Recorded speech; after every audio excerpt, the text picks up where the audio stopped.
Get a look at this. You can see them stripping the tobacco here. This is too much. These are the, I told you they're strippers, but they're tobacco leaf strippers. I didn't tell you what type of strippers. How many people work in here? Probably 150, 200. Oh, 850, I think.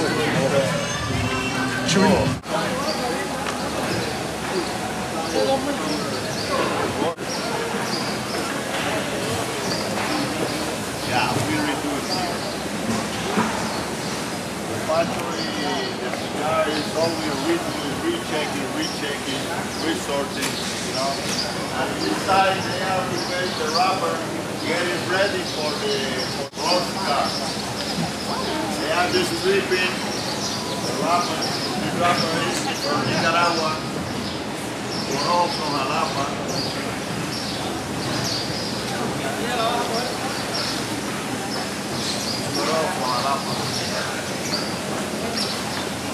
They are conditioning the wrapper, putting water here, and after here the wrapper going to the production floor, you know, and raw cigar.